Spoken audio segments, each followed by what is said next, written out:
Assalamualaikum warahmatullahi wabarakatuh.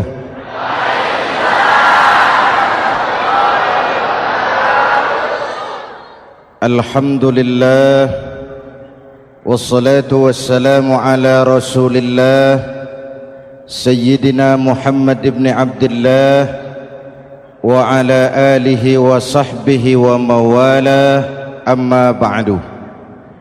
Saudara-saudara kaum muslimin di seluruh tanah air, hari-hari pada minggu akhir Ramadan kita bersama-sama menyaksikan sebuah fenomena tentang pindahnya kegiatan umat dari masjid ke pasar, dari masjid ke terminal, dari masjid ke stasiun, dari masjid ke bandara. Apa boleh buat, itulah wajah kita. Bahwa lebaran artinya mudik, bahwa lebaran artinya baju baru dan makanan. Lebaran berbeda dengan Idul Fitri. Lebaran adalah tradisi yang setiap kita boleh ikutan. Siapa saja boleh ikut lebaran, tapi tidak tiap orang bisa merayakan Idul Fitri. Mau puasa atau tidak puasa boleh lebaran, tidak dilarang sama petugas keamanan. Mau ibadah Ramadan atau tidak melaksanakan ibadah Ramadan boleh ikut lebaran, tapi tidak berarti merayakan Idul Fitri, karena selalu ada kos dari apa saja yang kita lakukan. Saya mau cerita, mau dengar nggak? Ada dokter gigi, dokter baru. Satu sore praktek, pasiennya 4 orang nunggu duduk jejeran. Dipanggil pasien pertama, diperiksa, berlubang giginya, dicabut tanpa dibius. Namanya dokter baru. Pas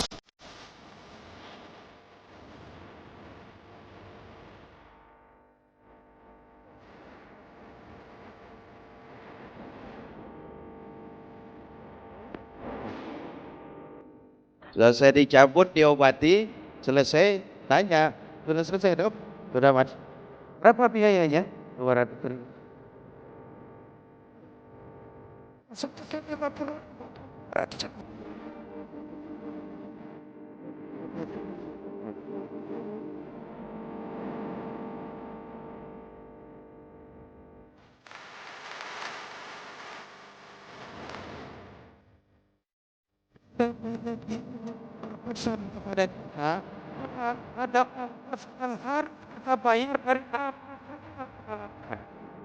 Mau ibadah atau tidak, mau jadi orang baik-baik atau jadi bajingan paling tengik,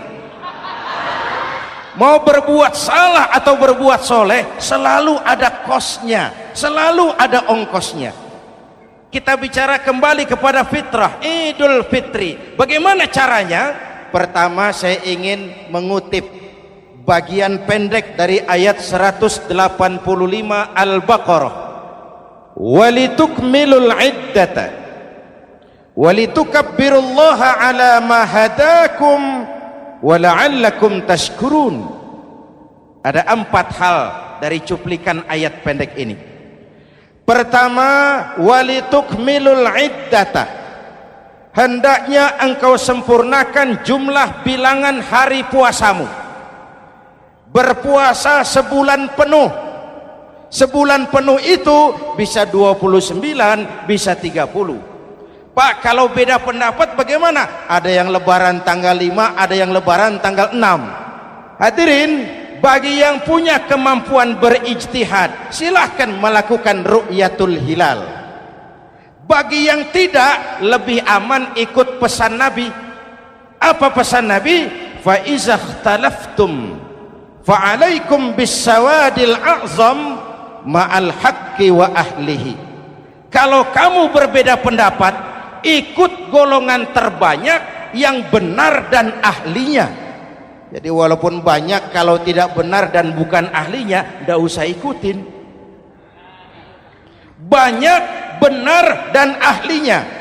Contoh, 100 insinyur berbeda pendapat dengan 10 kiai tentang doa kunut. Yang diikuti pasti 10 kiai, bukan 100 insinyur. Betul? Atau sebaliknya, 10 insinyur berbeda dengan 100 kiai tentang konstruksi jembatan. Yang diikuti tentu 10 insinyur, benar dan ahlinya. Maka yang paling aman, kita punya departemen agama. Departemen agama punya ahli dari MUI, dari Nahdlatul Ulama, dari Muhammadiyah, dari Al-Wasliyah, dari Syarikat Islam, dikumpulkan melakukan ru'yatul hilal. Yang paling aman, dengeri saja pengumuman departemen agama.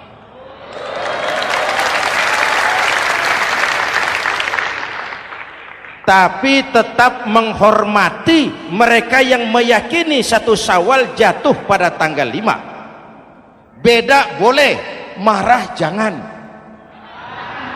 Jelas? Saudara boleh suka tempe, tapi jangan menghina orang yang tidak suka tempe. Saudara boleh senang tahu, tapi jangan ngenyek karo wong yang senang tahu. Hadirin yang saya hormati, walitukmilul iddata, kalau mau kembali kepada fitrah, sempurnakan jumlah bilangan hari puasamu. Makna sempurnakan di sini 2, sempurnakan 1 bulan penuh dan sempurnakan semangat puasamu. Walaupun Ramadan berakhir, puasa jangan selesai. Kenapa? Tangan kita masih tetap terus puasa dari mengambil yang bukan milik kita. Lidah kita walaupun Ramadan sudah selesai tetap berpuasa dari memfitnah dan menggunjing orang lain. Kaki kita walaupun Ramadan sudah selesai tetap puasa dari berjalan ke tempat yang tidak baik. Perut kita tetap berpuasa dari kemasukan barang-barang yang haram. Sempurnakan semangat puasamu. Sikap disiplin, sikap jujur, merasakan kehadiran Allah dekat dalam hidup. Nih contoh ringan, tadi waktu asar dan zuhur saudara sholat apa tidak? Sholat.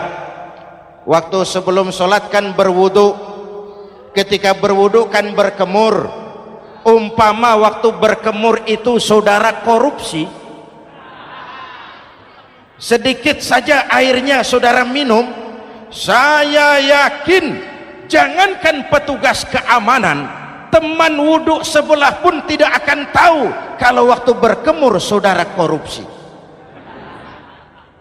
Kalau selesai Ramadan ini diterjemahkan, insya Allah negara kita bersih, berkurang korupsinya.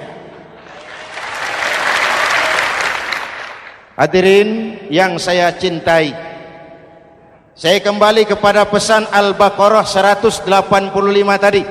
Walitukmilul iddata, sempurnakan jumlah bilangan hari puasamu. Puasa sebulan penuh dan kemudian lanjutkan semangat Ramadan. Disiplin, merasakan diri di bawah pengawasan Allah. Sekarang ini Allah ditekan. Kita iman dalam ucapan tapi sekuler dalam perbuatan. Tuhan cuma ada di masjid, di kantor Tuhan hilang, maka korupsi merajalela. Tuhan cuma ada di masjid, di pasar Tuhan hilang, maka timbangan tetap curang. Iman dalam ucapan tapi sekuler dalam perbuatan. Kalau jiwa dan semangat Ramadan kita bisa terapkan, insya Allah korupsi akan berkurang. Sekarang kan kita prihatin, yang tadinya teriak-teriak wong cilik malah ribut rumah mewah. Yang tadinya teriak-teriak rakyat kecil, sekarang malah ribut soal villa 5 miliar. Ini kan menyedihkan, memilukan dan memalukan. Tidak punya sense of crisis. Nah, saya juga nggak tahu apa itu. Udah dengerin aja, kenapa sih? Usil bener. Padahal ekonomi kita masih terpuruk, lapangan kerja sulit, jumlah pengangguran rata-rata 2 juta orang per tahun, lapangan kerja baru sulit terbuka karena investor jangankan yang dari luar mau masuk, yang di dalam siap-siap keluar. Terakhir kita dengar Sony, pabrik elektronik besar, mau cabut lagi, pindah invest ke Taiwan, menyusul pabrik silet yang di Ciputat itu. Ketika ditanya apa investasi di Cina lebih murah, tidak, dia bilang lebih mahal, cuma lebih pasti. Di Indonesia murah, cuma mejanya kebanyakan, biaya siluman, namanya siluman gak karu-karuan, keluar uang banyak, urusan tidak pasti, capek. Disahkan undang-undang penyiaran yang justru ditolak oleh masyarakat penyiar sendiri. Industri penyiaran bakal kolaps karena sekarang ini boro-boro mereka industri televisi mau break even point, mau pulang modal, dengan ke depan bisa bangkrut. Akibatnya bisa kita pastikan, jumlah pengangguran makin bertambah. Hadirin yang saya hormati, kita memang setuju jangan terlalu mengadopsi siaran-siaran televisi dari luar, kita harus punya filter. Tapi pada sisi yang sama, kita juga harus memperhatikan lapangan kerja buat rakyat kita ini. Walitukmilul iddata, sempurnakan jumlah bilangan hari puasamu. Kalau jumlah hari puasa sudah sempurna, tuntunan yang kedua dari Al-Quran, walitukabbirullah, hendaknya engkau agungkan nama Tuhanmu. Takbiran. Takbiran itu bisa sendiri, bisa berjamaah, bisa di rumah, bisa di masjid, bisa di surau, bisa dengan pawai keliling, asal dilaksanakan dengan tertib dan tidak mengganggu lalu lintas umum. Prakteknya yang terjadi, pawai keliling itu mengganggu ketertiban umum, perang petasan, mengganggu lalu lintas, terjadi macam, ada yang takbiran bawa bendera partai. Innalillahi wa inna ilaihi rajiun. Ini takbir politik. Hadirin yang saya hormati, kalimat takbir dalam kondisi kita, saya ingatkan kepada satu ungkapan Bung Tomo. Bung Tomo, pelaku sejarah, tokoh 10 November yang dikenal sebagai Hari Pahlawan, dalam satu pidatonya saya ingat pernah berkata, andai kata tidak ada kalimat takbir, ini ungkapan Bung Tomo, andai kata tidak ada kalimat takbir, saya tidak tahu dengan apa saya harus menggerakkan putra-putra terbaik bangsa untuk bangkit berjuang melawan penjajah.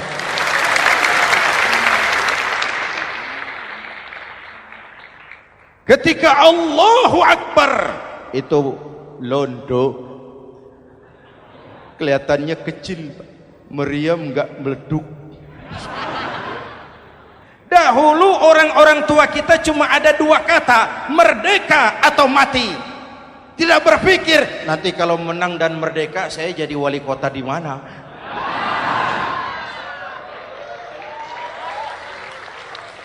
Kalimat takbir, bangsa ini harus bangkit dari keterpurukan. Bangsa ini harus bangkit mengejar ketinggalan-ketinggalannya. Bangsa ini tidak boleh terpuruk terus, dan semangat takbir harus menjiwai kita. Tidak ada capek dalam perjuangan, tidak ada puas dalam upaya. Keberhasilan cuma pengantar ke arah keberhasilan yang lebih baik lagi. Walitukabbirullah, hendaknya engkau agungkan nama Tuhanmu. Nama Allah menjadi motivasi besar dalam kehidupan kita. Ini pesan Quran Al-Baqarah 185. Pesan kedua, setelah sempurnakan jumlah bilangan hari puasamu, agungkan nama Tuhanmu. Takbiran.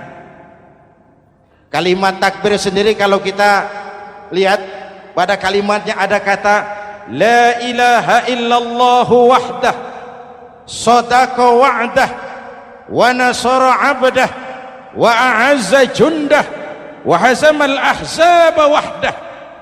Tidak ada Tuhan selain Allah, esa, tidak beranak, tidak diperanakan, wahdah, tidak bisa diumpamakan dengan apapun.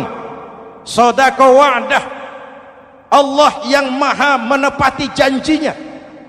Wa nasara 'abdah, Allah yang maha menolong hambanya. Kalau bukan kebesaran Allah, berat berjuang Ramadan ini melawan musuh yang tidak nyata. Puasa itu kalau olahraga golep. Benar Pak, kalau tinju lawannya kelihatan. Betul. Sepak bola musuh kelihatan, bulu tangkis kelihatan, golf siapa musuhnya? Itulah puasa, menghadapi musuh yang tidak kelihatan.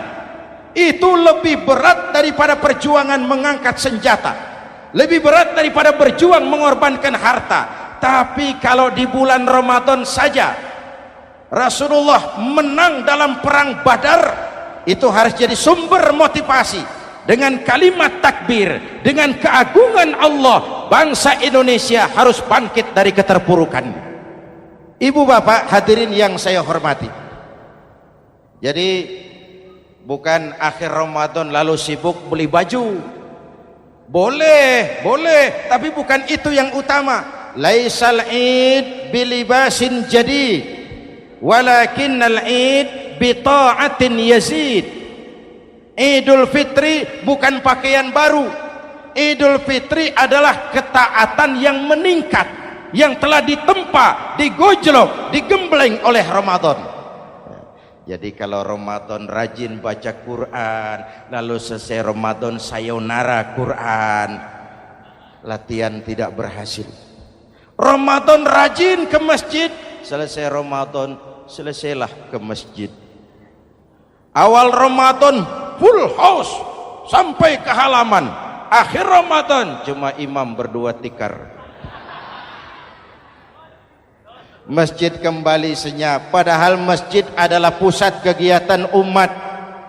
Saudara lihat dari sejarah, ketika hijrah ke Madinah, Rasul singgah di Kuba. Apa yang beliau lakukan? Membangun masjid. Ketika sampai di Madinah, kesibukan pertama beliau apa? Mencari rumah dinas? Bukan. Kesibukan pertama beliau mencari lokasi di mana membangun masjid. Isra dan Mi'raj, perjalanan besar dimulai dari masjid ke masjid. Ini indikasi masjid memang merupakan pusat kegiatan umat. Umat Islam dengan masjid seperti ikan dengan air, tidak boleh pisah. Ada ikan yang tidak betah di air? Ada. Ikan mau modar. Kalau umat sudah mulai menjauhi masjid, jiwanya yang akan mati. Kalau jiwanya mati, jasadnya masih hidup, itu namanya bangkai berjalan. Walitukabbirullah, engkau agungkan nama Tuhanmu. Takbiran, setelah berjuang penuh membina takwa, mengharap ridho, mengendalikan nafsu. Ingat loh, puasa itu bukan menghilangkan nafsu, mengendalikan, menempatkan pada tempatnya. Manusia tanpa nafsu bukan manusia, tapi manusia yang disetir nafsu turun jadi binatang, bahkan lebih rendah daripada binatang. Puasa ini menempatkan nafsu di tempatnya. Hai laki-laki, kamu nafsu sama perempuan? Betul Pak. Perempuan suka laki-laki? Betul Pak. Boleh lewat sini, lewat pintu yang disebut nikah. Ini nafsu disalurkan lewat pintu yang disebut nikah. Jangan seperti ayam kawin tiap malam, nikah tidak mau.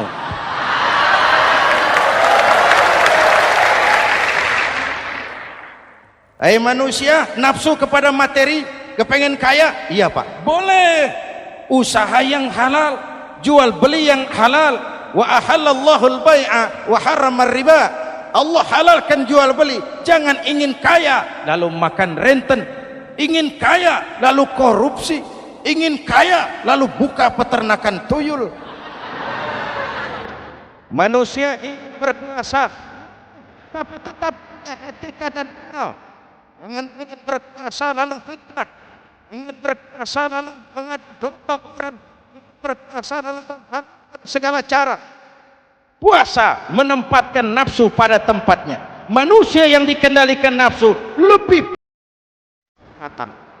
Dia punya ungkapan tetap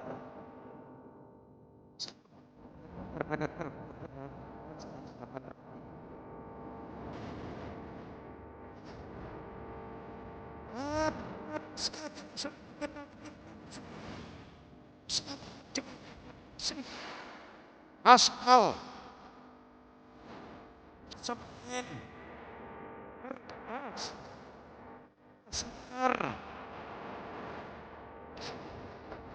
daripada binatang. Inilah puasa. Arep nguwong ke wong,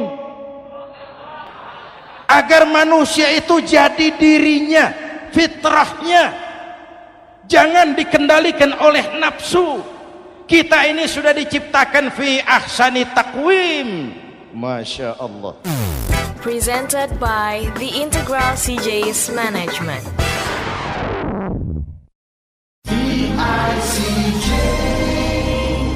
Hadirin, yang ketiga pesan Al-Baqarah 185 tadi, setelah sempurna jumlah bilangan hari puasa, lalu mengumandangkan takbir, membayar zakat fitrah. Kenapa itu kita lakukan? Mengagungkan nama Allah, ala ma hadakum. Agungkan nama Allah yang telah memberikan hidayahnya kepadamu. Masya Allah nih, hidayah, kita bersyukur. Hidayah ini hak prerogatif Allah, diberikan kepada siapa saja yang dikehendaki oleh Allah. Kita bisa lihat dalam sejarah, ada anak Nabi tidak mendapat hidayah, tidak terpanggil mengikuti kebenaran yang disampaikan oleh bapaknya, namanya Kan'an, putra Nabi Nuh. Ada ayah Nabi bernama Azar, ayah Nabi Ibrahim, putranya penegak tauhid, ayahnya produsen berhala.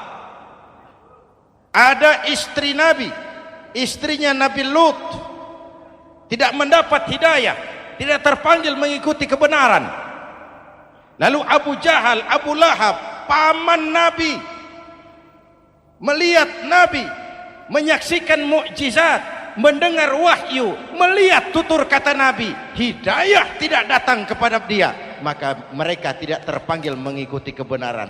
Kita alhamdulillah keponakan Nabi saja bukan, mendapat yang namanya hidayah ini. Ini harus kita pelihara, kita jaga baik-baik, karena ini merupakan hak prerogatif Allah. Yahdi man yasha, diberikan kepada siapa saja yang dikehendakinya. Hadirin, sembari kita mengambil pelajaran tentang Kan'an yang tidak dapat, putra Nabi Nuh. Ini saya ngambil bagian cerita sejarah. Masih mau dengar? Nabi Nuh diberi umur 950 tahun, berdakwah sepanjang hidup. 800 tahun beliau dakwah, dapat pengikut tidak lebih 80 orang, rata-rata 10 tahun satu. Yang dihadapi ini umat yang kurang ajar, bandel, bajingan, tengik. Kalau diceramahi, telinganya ditutup dengan tangannya. Ini saking kurang ajarnya ini umat. Diberikan dakwah, telinganya ditutup dengan tangan. Nabi Nuh ketika di puncak kesabarannya munajat, ya Rabb, bagaimana Nuh? Siang malam saya berdakwah kepada umat ini, saya sampaikan risalahmu, saya canangkan seruanmu, saya sampaikan ajaranmu. Inni da'autu qaumi lailan wa nahara, siang malam saya berdakwah kepada umat. Wa inni kullama da'autuhum ja'alu asabi'ahum fi adhanihim. Tiap kali saya sampaikan dakwah kepada mereka, mereka tutup telinganya dengan tangannya. Saya tidak sanggup menghadapi umat seperti ini, ya Allah. Habis mau kamu bagaimana, Nuh? Sikat saja sudah semua ini. Bikin mati saja. Nanti kalau punya anak, anaknya kafir lagi. Lebih baik bapak moyangnya, mbah-mbahnya sikat semua. Rabbi la tazar 'alal ardi minal kafirina dayyara. Jangan disisakan orang kafir. Habisin semua. Itu mau kamu? Iya. Buat kapal Nuh, nanti aku turunkan banjir. Dengan apa saya membuat kapal ya Rabb? Pakai kayu, Nuh. Kayunya dari mana ya Rob? Dari pohon tentu. Pohonnya belum ada ya Rob. Tanam dulu, Nuh. Membuat kapal kayunya nanam pohon dulu. Apa artinya? Perjuangan bukan simsalabim abragedabra. Perjuangan bukan makan lombok, ini hari dimakan, ini hari pedas. Perjuangan itu proses. Ada keringat, ada air mata, ada darah, tempo-tempo nyawa. Itulah perjuangan. Sudah pohon ditebang, buatkan kapal di tengah kampung. Umat unjuk rasa lagi. Nuh makin gila. Bikin kapal di tengah kampung, mau belayar kemana? Selesai Nuh, selesai ya Rob. Naik. Orang-orang yang beriman bersamamu naik, binatang serba sepasang naik, naik Nuh, naik orang beriman naik, binatang serba sepasang. Gerimis mulai turun. Setelah kapal semua terisi, Nabi Nuh kontrol. Sudah naik semua? Sudah. Nuh, Mas Bejo ada? Ada. Bawa painem, naik sudah masuk. Oke. Kan'an anak saya ikut tidak naik kapal. Kami tidak lihat, Nuh. Turun ke bawah. Ada Kan'an. Kami tidak lihat, Nuh. Naik ke atas buritan. Kelihatan Kan'an tidak ikut naik kapal. Kumpul bersama orang kafir di daratan. Inilah potret kehidupan. Kumpul dengan orang-orang kafir. Berapa banyak anak-anak kita tidak mau ikut orang tuanya ke masjid. Kumpul dengan orang-orang kafir di tempat maksiat. Nuh karena sayang kepada anak, dari atas kapal memanggil, ya bunayya rkam ma'ana. Ya, ini bahasa orang manggil, Pak. Kan'an, kesini nak, naik kapal sama papi. Ini terjemahan bebas. Jawab Kan'an di bawah, tidak mau Pak, saya di sini saja. Jangan nak, Allah sedang murka, akan turun banjir. Kalau datang banjir Bapak, sa'awi ila jabalin ya'simuni minal ma'. Saya akan naik ke gunung tinggi yang bisa menyelamatkan saya dari banjir. Kan'an naik ke gunung tinggi, gunung pun tenggelam dihantam banjir. Dalam puncak kepedihan, Nabi Nuh akhirnya sadar, ya Allah, kalau orang kafir tenggelam memang saya yang minta, tapi Kan'an kan anak saya.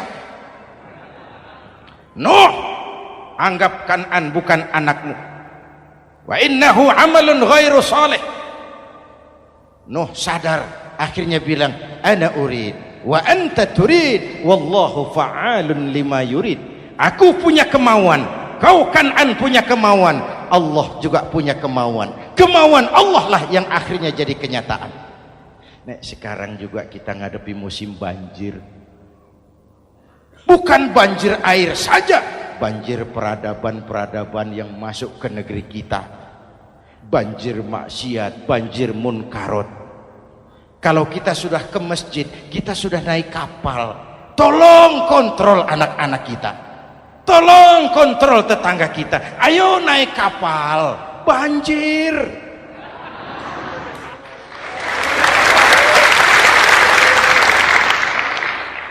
Ditutup ayat ini dengan wala'allakum tashkurun. Atas hidayah yang diberikan kepada kita, kita bisa melaksanakan ibadah Ramadan, bisa takbiran, dan diakhiri dengan ungkapan tasyakkur. Tasyakkur dan tafakkur, mensyukuri nikmat. Saya berulang kali mengingatkan, nikmat bisa berubah menjadi azab kalau kita tidak pandai mensyukurinya. Bayangkan Pak, tahun 87-an kita itu jadi negara yang berswasembada pangan. Beras kita cukup untuk rakyat kita. Sekarang kita jadi pengimpor beras terbesar. Kita beli beras ke Vietnam, kita beli beras ke Thailand, ke negara-negara yang lebih kecil dari kita. Kenapa? Karena sawah kita tanami gedung dan beton. La in syakartum la azidannakum wa la in kafartum inna adzabi lasyadid. Kalau kamu bersyukur, aku tambah nikmat. Kalau kamu ingkar, tidak pandai bersyukur, awas, azabku pedih. Maka ungkapan saya, orang kaya bisa masuk surga karena hartanya. Orang kaya bisa masuk neraka juga karena hartanya. Syukur apa tidak syukur? Pejabat bisa masuk surga karena jabatannya. Pejabat banyak yang masuk neraka juga karena jabatannya. Syukur apa tidak syukur?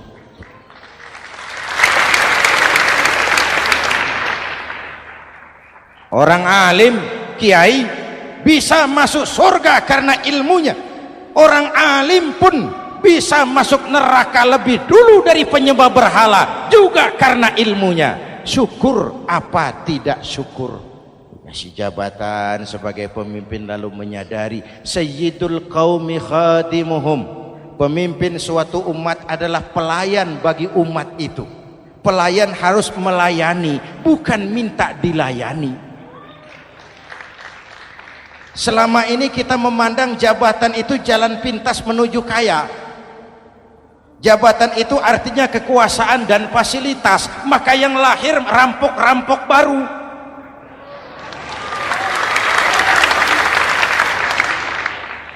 Jabatan adalah alat untuk pengabdian di tengah rakyat yang sedang susah, di tengah negara yang sedang terpuruk. Kita memerlukan pemimpin-pemimpin yang sadar sayyidul qaumi khadimuhum. Pemimpin suatu kaum adalah pelayan bagi kaum itu sendiri. Ibu bapak hadirin yang saya hormati, dengan mensyukuri itu maka makna Idul Fitri meresap kembali kepada fitrah kita sebagai manusia. Fitrah kesucian. Secara sederhana orang gambarkan kembali kepada fitrah seperti bayi baru dilahirkan oleh ibunya, bersih, suci, tanpa dosa, lantaran sudah dibersihkan oleh ibadah Ramadan. Tapi para ulama khalaf ada yang mengartikan fitrah itu kecenderungan kepada kebajikan, kecenderungan kepada kebaikan. Itu juga fitrah. Kembali kepada fitrah manusia, kecenderungan untuk berbuat baik. Kita lahir bayi tidak punya dosa, betul? Tidak ada dosa warisan dalam Islam. Kalau harta warisan ada, dosa warisan tidak. Karena itu dalam Islam juga tidak ada penebusan dosa. Kalau dosa bisa ditebus dengan uang, tentu Menteri Keuangan nomor 1 masuk surga.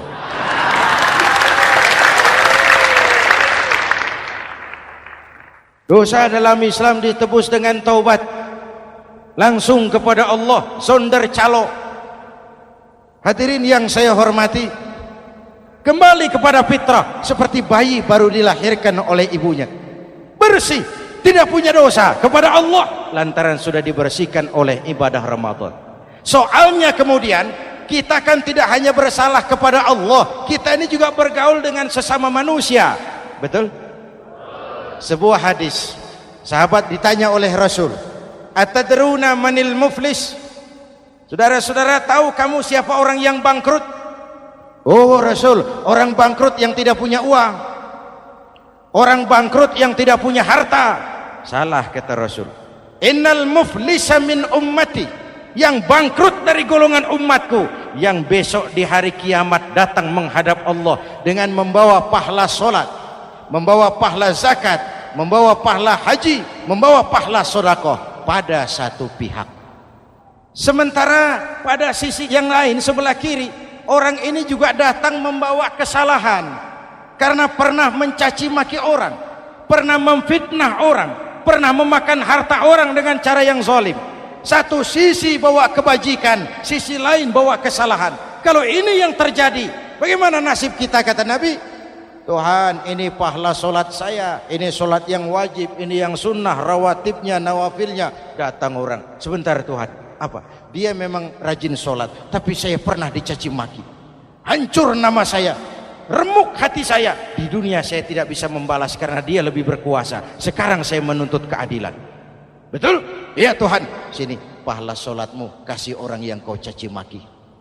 Tuhan, ini pahala puasa saya, yang wajib Ramadannya, sunnah 6 hari Syawalnya, Senin Kemisnya. Ini Tuhan. Datang lagi, sebentar Tuhan. Kenapa? Dia memang rajin puasa, tapi saya pernah difitnah tanpa benar, dicorengkan arang ke dahi, hancur nama saya karenanya. Saya menuntut keadilan karena di dunia waktu itu cuma banyak pengadilan, tapi tidak ada keadilan. Benar? Benar. Ini pahala solatmu, kasih orang yang kau fitnah. Tuhan, ini pahala zakat saya. Datang lagi, Tuhan, dia memang suka zakat, tapi korupsinya lebih besar dari zakatnya. Nuntut keadilan. Sini pahala zakatmu kasih. Kalau habis pahala kebaikan, orang yang menuntut masih banyak, diambillah dosa orang yang kita sakiti, diberikan kepada kita. Pahala dipreteli, dosa diberikan. Apa enggak bangkrut? Ibarat orang dagang, modal habis, tagihan hutang datang terus. Kenapa? Orang ini cuma baik hubungannya kepada Allah, tapi tidak baik hubungannya dengan sesama manusia. Karena itu dalam konteks dengan fitrah, manusia makhluk yang fitrah. Apa fitrah itu? Pertama, manusia makhluk yang bertuhan, itu fitrah. Mengingkari Tuhan, mengingkari fitrah. Yang kedua, manusia makhluk sosial, zon politikan, itu fitrah. Kita tidak bisa hidup sendiri. Betapa dan siapapun kita memerlukan yang lain. Maka nuansa Ramadan intinya adalah silaturahmi. Nuansa Idul Fitri silaturahmi antar sesama kita. Ada baiknya saya ingatkan lagi sebuah hadis. Masih mau dengar? Selesai sholat Id, sahabat mendengar Rasul mengucapkan amin 3 kali. Amin, amin, amin. Ya Rasul, ada apa? Tadi turun Jibril selesai sholat, mau berdoa. Muhammad, aku mau mohon kepada Allah, mau kau aminkan? Silahkan Jibril. Jibril doa, Rasul amin. Doanya 3 macam permohonan, maka Rasul 3 kali mengucapkan amin. Kalau sudah Jibril yang doa, Rasul yang amin, apa iya doanya ditolak? Apa isi doanya? Yang pertama, ya Allah, doa malaikat Jibril, hari ini 1 Syawal, waktu itu doanya, saya mohon kepadamu, jangan engkau terima puasa dan ibadahnya anak yang durhaka kepada ibu bapaknya. Rasul mengucapkan amin. Renungan buat kita. Itu sebabnya barangkali sesibuk-sibuk di Jakarta masih mau mudik nemui orang tua. Yang kedua, ya Rabb, saya mohon kepadamu, jangan engkau terima puasa dan ibadahnya istri yang durhaka kepada suaminya. Amin. Kedengaran Bu? Ada ibu-ibu tanya, Pak, kalau suami yang durhaka sama istrinya bagaimana? Hadisnya tidak menjelaskan itu, Bu.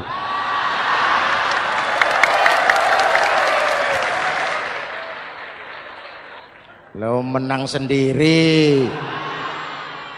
Yang jelas suami itu presiden rumah tangga, dimintakan tanggung jawab tentang istrinya. Nah istri swargo manut neraka kadut.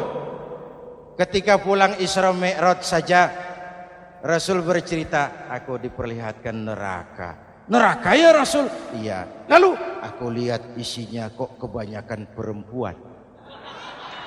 Perempuan. Laki bagaimana? Laki juga tidak sedikit. Cuma kebanyakan perempuan. Ya Rasul, apa mereka tidak sholat? Sholat. Apa mereka tidak ngaji? Oh, rajin mereka sama suaminya. Kenapa banyak mereka di sana? Rasul senyum dan menjawab, hunna yakfurnal asir. Umumnya perempuan kurang bisa terima kasih sama suaminya.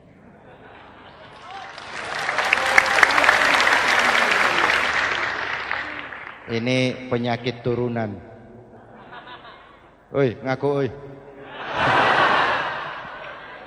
Lalu yang ketiga, ya Allah, hari ini saya mohon kepadamu, jangan engkau terima puasa dan ibadahnya muslim yang tidak mau memaafkan sesama saudaranya muslim. Memaafkan lebih berat daripada meminta maaf, tapi memberi maaf lebih mulia daripada meminta maaf. Inilah nuansa mengembalikan semangat saling menghargai, saling mencintai, keutuhan, kerukunan, dan kedamaian. Sudah capek kita rakyat dengan konflik. Sudah capek kita dengan mengedepankan perbedaan dan bukan persamaan. Sudah waktunya kita berbeda tapi tetap bergandengan, tetap bersama menyongsong hari esok yang lebih baik. Mintalah ridho ibu bapak, suami kepada istri, istri kepada suami, dan memaafkan sesama saudara muslim sehingga kita benar-benar kembali kepada fitrah. Terima kasih dan mohon maaf, semoga ada manfaatnya. Usikum wa nafsi bitaqwallah. Wassalamualaikum warahmatullahi wabarakatuh.